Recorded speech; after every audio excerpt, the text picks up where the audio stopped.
जय गुरु जय श्री राधे परम दयाल परम प्रेममय जुग पुरुषोत्तम श्री श्री ठाकुर अनुकूल चंद्रकर जो पवित्र भाववाणी को आम पाठ करुले आज से पाठ भितर प्रेमर जो अध्याय गुड़िक चली से अध्याय भितर को समस्त गुरु भाई मान को स्वागत करुच्ची तथा भाववाणी प्रसंग को शुणुवा लोकंर सार्विक कल्याण निमित्त मु दयाल निकट में प्रार्थना करी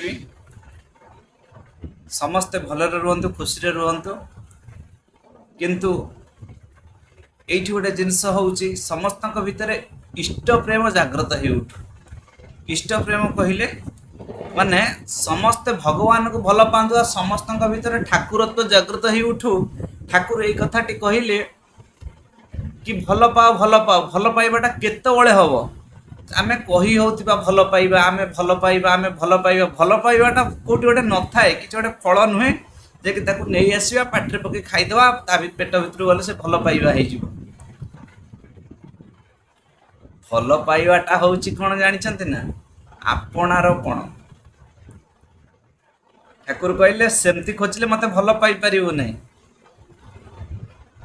सूर्य रे देखिबू निजे तू चंद्र रे देखिबू निजे तू गछ पत्र पत्रे देखिबू निजे तू शरीर को बाद देला पर देखिबू तू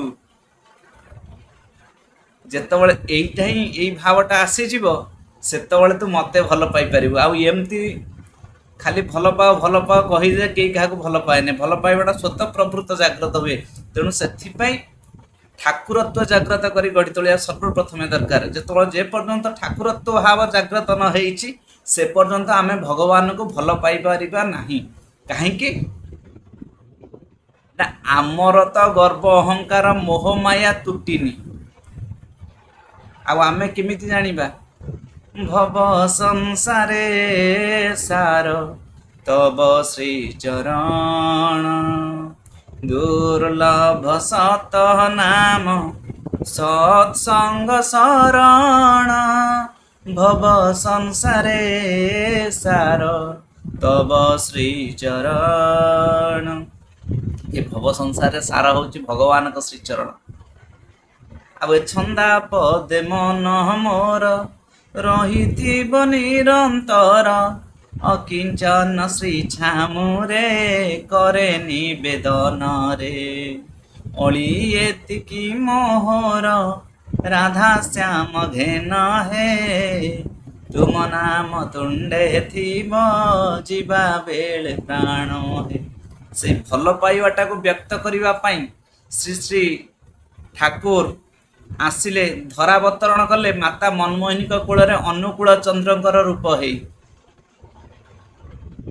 भगवान आसती जुग को जुग यही मते परमानंद श्री जगते भागवत वाणी भलिया होकर ठाकुर अनुकूल चंद्र कथा कहूँ तो आपण मैंने शुणु कहीं भागवत भितर भी रस अच्छी ठाकुर अनुकूल चंद्र कथा भी यही रस भितर ही आम कहीपर आम बड़ प्रवचक नुह कि आम जो आम जो मैंने अच्छा ऋतिक सप्रति ऋतिक ये जो सब जाजक अच्छा आम से गोष्ठीर नुहे कहीं ना आम भल पाइबाटा विषय जाना से आम कहीपरूनी से आम पाखे बाक्शक्ति ना आमर जो भाव अच्छी आम बुझीजा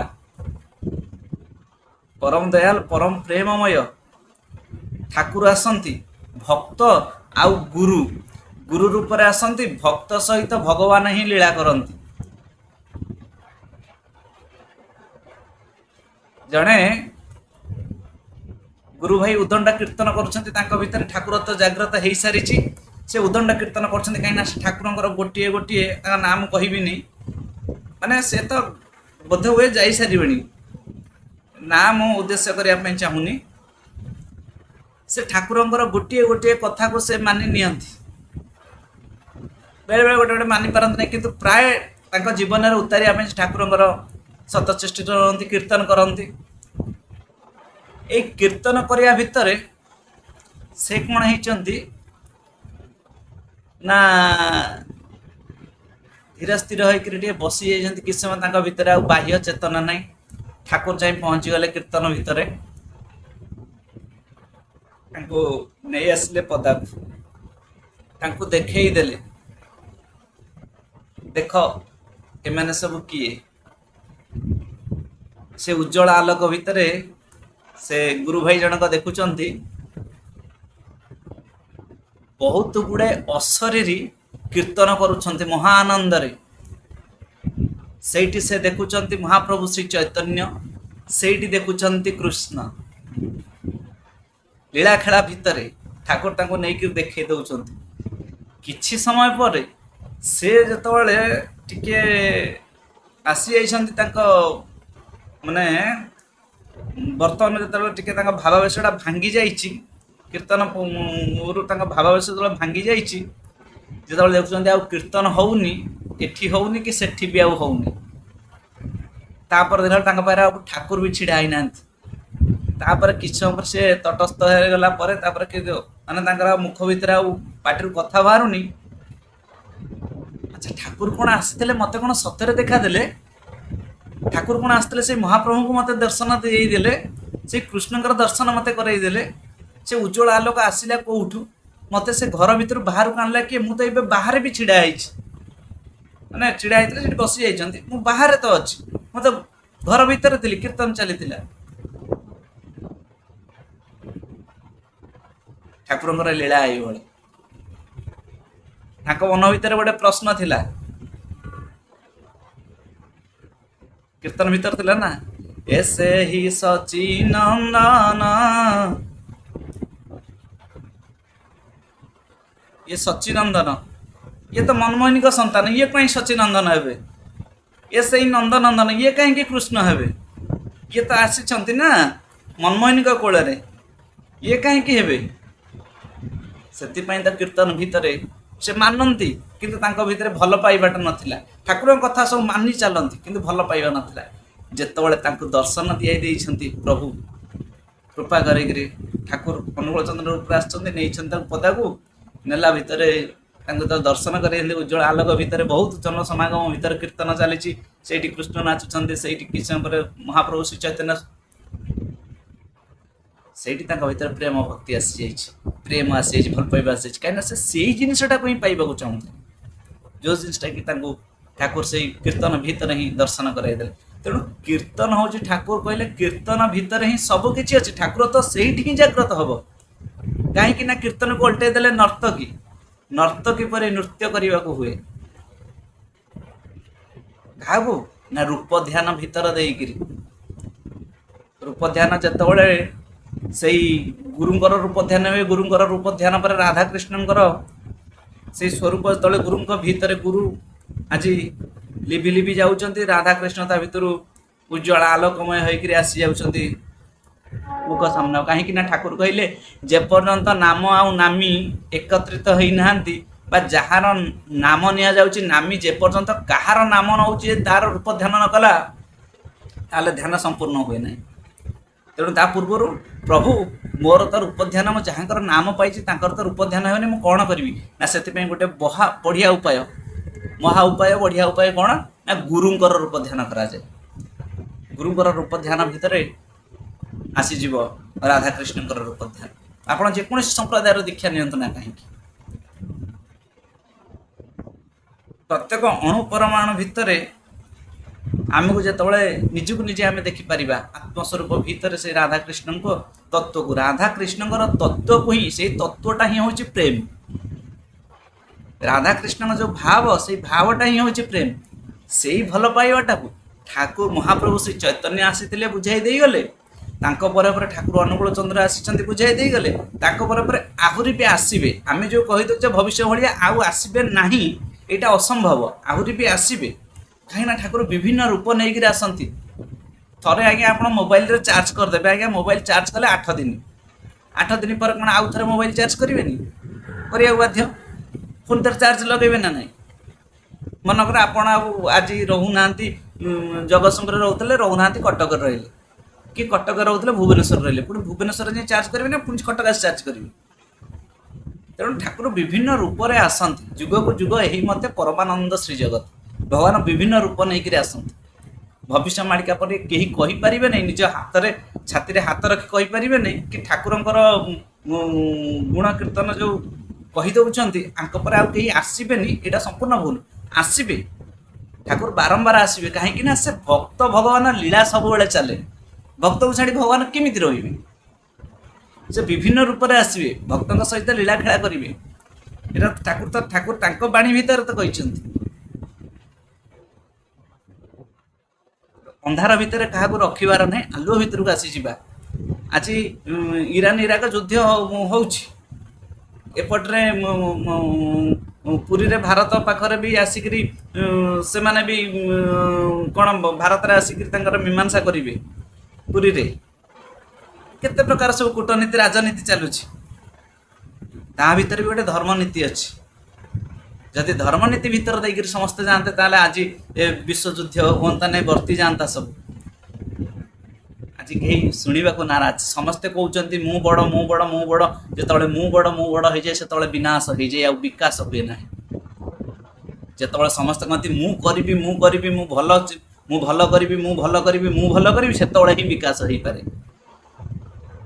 ଆଜି ଯଦି ମୋର ଆକ୍ସିଡେଣ୍ଟ ହେଲା, କାହିଁକି ହେଲା ନା ରାସ୍ତାରେ ଅସଂଖ୍ୟ ଭାବରେ କରିଛନ୍ତି ହମ୍ସରେ କଲର ବୋଳା ହେଇନି। ଏ ଯେଉଁ ଗଭର୍ଣ୍ଣମେଣ୍ଟ ସରକାର ଯେଉଁ କରୁଛନ୍ତି ରାସ୍ତା ଆମ ଓଡ଼ିଶାରେ, ହମ୍ସ କରିଦେଉଛନ୍ତି ବହୁତ ହାଇଟ୍ର, ତା ଭିତରେ କ'ଣ ହେଉଛି ଆଉ ରଙ୍ଗ ବୋଳୁନାହାନ୍ତି, କି ସେଠି ରାସ୍ତା ଯାକ ଲାଇଟ୍ ବି ଆଉ ଲଗାଉନାହାନ୍ତି। ସେଥିପାଇଁ ବହୁତ ଜାଗାରେ ଆକ୍ସିଡେଣ୍ଟ ହେଉଛି। ଠାକୁରଙ୍କର ନାମ ଧ୍ୟାନ କରିବା ଭିତରେ ଯାହା ମଣିଷଟି ବଞ୍ଚି ଯାଇଛି, ସେତିକି ପ୍ରଭୁଙ୍କର ଗୋଟେ କୃପା।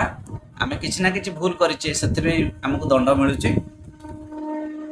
ତେଣୁ ଠାକୁର କହିଲେ ହୃଦୟଟାକୁ ଶୂନ୍ୟ କରିଦେଇକିରି ସେ ଶୂନ୍ୟ ମନ୍ଦିର ଭିତରେ ସେ ବ୍ରହ୍ମଙ୍କୁ ହିଁ ନିମନ୍ତ୍ରଣ କରିବାକୁ ଆସ। ମୋ ହୃଦୟେଶ୍ୱର ହେ ନୀଳକନ୍ଦର, ତୁମେ ପରା ଜଗ ଜୀବନ। ମୋ ହୃଦୟେଶ୍ୱର ହେ ନୀଳକନ୍ଦର, ତୁମେ ପରା ଜଗତ ଜୀବନ। ଆସ ଆସ ଥରେ ମୋହେଇ ଚିତ୍ତରେ, ଆସ ଆସ ଥରେ ମୋହେଇ ଚିତ୍ତରେ। କ'ଣ କର ନା ତନୁ ମନ ଦେଇ ନାଚ, ତନୁ ମନ ପ୍ରଭୁ ତୁମରି ପ୍ରେମରେ ହିଁ ନାଚୁଥାଉ। ଭଲ ପାଏ ସେତେବେଳେ ଆସିବ, ଯେତେବେଳେ ଆମେ ନିଜକୁ ଶୂନ୍ୟ କରିଦେଇକିରି ପ୍ରଭୁଙ୍କୁ ହିଁ ଆମନ୍ତ୍ରଣ କରିବା। ଆବଇହାମ ଯେଉଁ ନନାମାନେ ମନ୍ତ୍ର ବୋଲନ୍ତି, ଆସ ଇହ ତିଷ୍ଠ, ଏଇଠି ଆମନ୍ତ୍ରଣ କରନ୍ତି। ପ୍ରଭୁ ଆପଣ ଏଇ କଳସରେ ହିଁ ବିରାଜମାନ କରନ୍ତୁ, ଆପଣ ଏଇ ମୂର୍ତ୍ତିରେ ହିଁ ବିରାଜମାନ କରନ୍ତୁ। ତେଣୁ ଆମ ପାଖରେ ଆଜ୍ଞା ମୂର୍ତ୍ତି ନାହିଁ, କ'ଣ କରିବା ନା ମନ ମନ୍ଦିରେ, ହୃଦ ମନ୍ଦିରେ ବସ ଗୋ ମୋ ପ୍ରାଣ ଧନ, ହୃଦ ମନ୍ଦିରେ ବସ ଗୋ ମୋ ପ୍ରାଣ ଧନ। ପ୍ରେମ ମୋର ବହି ଯାଉ ତନୁ ମନ ପ୍ରାଣ,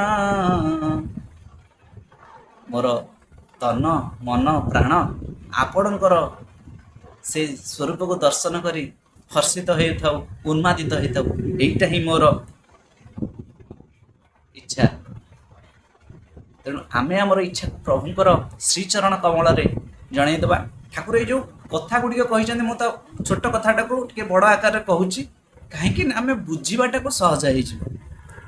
ହୁଏତ ମୋର ଏଇ କହିବା ଶୈଳୀଟା କାହାକୁ ପସନ୍ଦ ବି ଲାଗୁନଥିବ, କିନ୍ତୁ ଠାକୁରଙ୍କର କଥା, ତେଣୁ ପ୍ରଭୁଙ୍କର କଥା ସ୍ମରଣ କଲେ, ଶ୍ରବଣ କଲେ, କୀର୍ତ୍ତନ କଲେ, ତା ଭିତରେ ଯାଇକିରି ଠାକୁରତ୍ୱ ଯେତେବେଳେ ଜାଗ୍ରତ ହେଇଯିବ, ସେତେବେଳେ ପ୍ରେମଟା ହିଁ ଆପଣା ଛାଇ ପ୍ରକାଶିତ ହେଇଯିବ। ପ୍ରେମଟା କେଉଁଠି ନଥାଏ।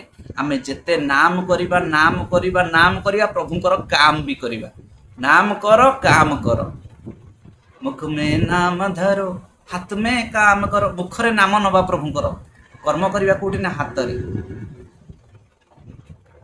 ଫଳକୁ ସମର୍ପଣ କରିଦେବା ପ୍ରଭୁଙ୍କୁ, ତାପରେ ଯାଇକିରି ଯେତେବେଳେ ଆମ ସମସ୍ତ କର୍ମଟାକୁ ଆମେ ପ୍ରଭୁଙ୍କୁ ସମର୍ପଣ କରିଦେଲେ, ସେତେବେଳେ ଆମ ଭିତରେ ଯାଇକିରି ଠାକୁରତ୍ୱ ଜାଗ୍ରତ ହେବ। ଏ ଛାଡ଼ ରେ ମୋ କପଟ ଚାତୁରୀ, ବଦନେ ବୋଲ ହରି ହରି। କପଟ ଚାତୁରତା ତ୍ୟାଗ କରିଦେଇ ସୁନ୍ଦର ସୁସ୍ଥ ମନରେ ଆମେ ପ୍ରଭୁଙ୍କର ଗୁଣ କୀର୍ତ୍ତନ କରିବା। ଆସନ୍ତୁ ସେଇ ପ୍ରଭୁଙ୍କର ଗୁଣ କୀର୍ତ୍ତନଟିକୁ ଆମେ କରିବା ଭିତରେ ଦେଇକରି ଆଜିର ବିଷୟବସ୍ତୁକୁ ଏଇଠି ରଖିବା।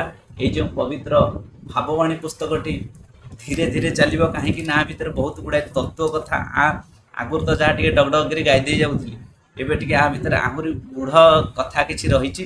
ତେଣୁ ତାକୁ ବୁଝିବା ଏତେ ସହଜ ନୁହେଁ, ଭାବବାଣୀ ପୁସ୍ତକଟିକୁ ବୁଝିବା ଏତେ ସହଜ ନୁହେଁ। ତାପରେ ମୁଁ ଗୁରୁଙ୍କର କୃପାରେ ପ୍ରଭୁଙ୍କର କୃପାରେ ମୋ ଭିତରେ ଯେତିକି ଆସୁଛି ମୁଁ ସେତିକି କଥା କହୁଛି।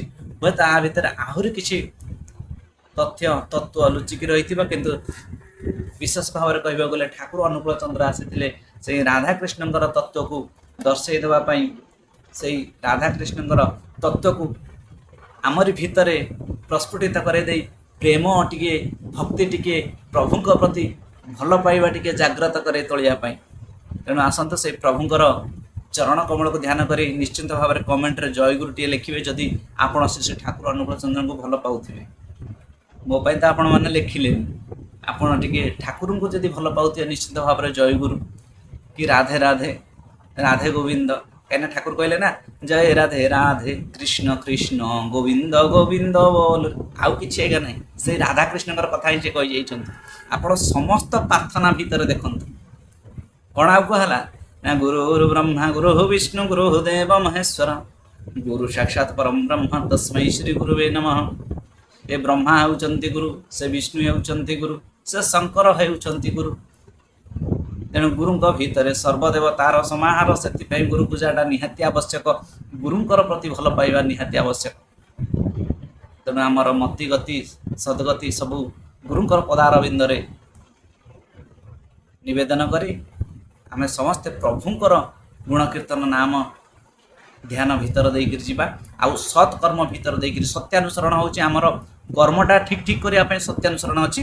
ଆଗକୁ ନିକଟ ଭବିଷ୍ୟତରେ ସତ୍ୟାନୁସରଣ ବାଣୀ ଗୁଡ଼ିକ ଆପଣଙ୍କ ପାଖରେ ଯାଇ ପହଞ୍ଚିବ। ଆପଣମାନଙ୍କର ଭଲ ପାଇବା ରହିଲେ ଯଦି ଆପଣ ସେ ସତ୍ୟାନୁସରଣ ବାଣୀ ଗୁଡ଼ିକ ଶୁଣିବାକୁ ଚାହୁଁଛନ୍ତି ପ୍ରାଞ୍ଜଳ ଭାବରେ ଭଲ ଭାବରେ, ତାହେଲେ ନିଶ୍ଚିନ୍ତ ଭାବରେ କମେଣ୍ଟ କରିକି ଜଣାଇବେ। ଆଉ ଗୋଟେ ଜିନିଷ ରହୁଛି, ନିଶ୍ଚିନ୍ତ ଭାବରେ ଚ୍ୟାନେଲରେ ଯେଉଁମାନେ ନୂଆ ଆସିଛନ୍ତି ଚ୍ୟାନେଲଟିକୁ ଟିକେ ସବସ୍କ୍ରାଇବ୍ କରନ୍ତୁ। ଆଉ ଆପଣମାନଙ୍କର ଆଶୀର୍ବାଦ ମୋତେ ଦିଅନ୍ତୁ, କାହିଁକିନା ଆପଣମାନଙ୍କର ଆଶୀର୍ବାଦରେ ହିଁ ମୁଁ ଏଇ ଯେଉଁ ଅଧମ ଆଉ ଟିକେ ସୁସ୍ଥ ହେଇ ଉଠିବ, ପ୍ରଭୁଙ୍କର କିଛି ସେବା କାର୍ଯ୍ୟ କରିପାରିବ। କାହିଁକି ନା ହାତ ଅସୁସ୍ଥ, କିଛି କରିପାରୁନି। ହୁଏତ ଇଏ ଡକ୍ଟର କହିଛନ୍ତି 4 ମାସରୁ 6 ମାସ ଲାଗିବ ହାତ ଉଠିବା ପାଇଁ। ତେଣୁ ସେ ପର୍ଯ୍ୟନ୍ତ ଆପଣମାନେ ଟିକେ କୃପା କରନ୍ତୁ। ଆପଣମାନଙ୍କର ଟିକେ ଭଲ ପାଇବା ମୋତେ ବି ଟିକେ ଦିଅନ୍ତୁ କାଣିଚାଏ ଭାବରେ, କାହିଁକି ନା ଯେହେତୁ ମାନେ ଦୟା କରିକିରି ରଖୁଛି। ଆଜ୍ଞା ଜୟ ଶ୍ରୀ ରାଧେଶ୍ୟାମ।